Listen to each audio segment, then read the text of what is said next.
Nacional de Arte de Washington presenta dentro del marco de su 75 aniversario la primera muestra de grabado de más de 100 artistas estadounidenses y de otras latitudes, quienes hicieron de esta técnica un medio de expresión para registrar sus gustos, ideales y aspiraciones.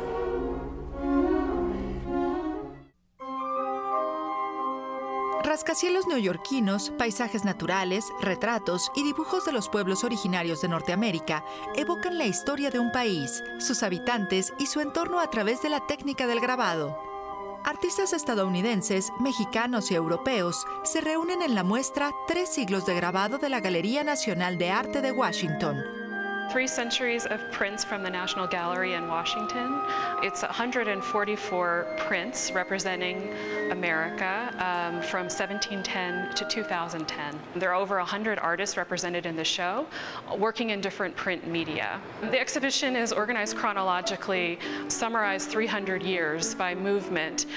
So actually, when I first was organizing the show, I had about 35 categories, but that is way too many for an exhibition. So we sort of changed it around, mixed some things together, and now we're in 9 different themes throughout the show. En sus inicios, el grabado estuvo representado por una gama de obras que mostraban imágenes de intercambio transatlántico y de los artistas viajando en ambas direcciones.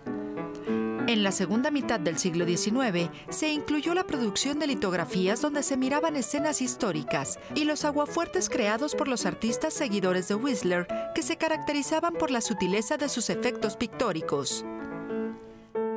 This is about the artistic history of the United States. And so beginning with, in the 18th century, the European trained artists visiting or emigrating to the United States and making prints of American subject matter. Often these prints were then sent back to Europe, or the artists would travel to Europe because there was a lot of curiosity in Europe about the New World. Many people have told me the show, it feels like you're walking through history.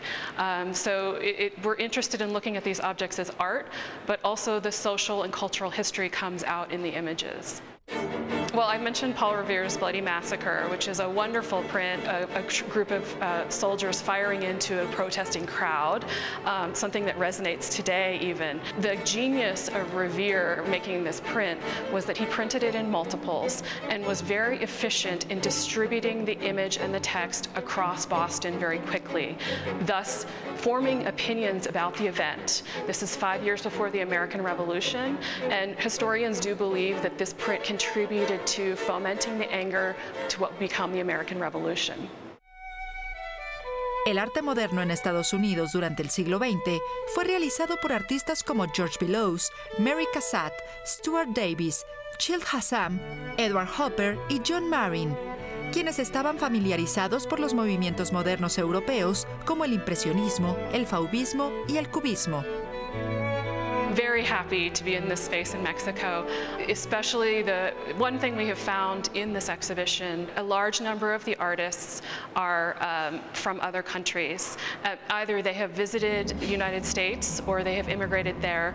For example, Diego Rivera and Orozco both worked in Mexico. Many American artists came to Mexico to learn from them.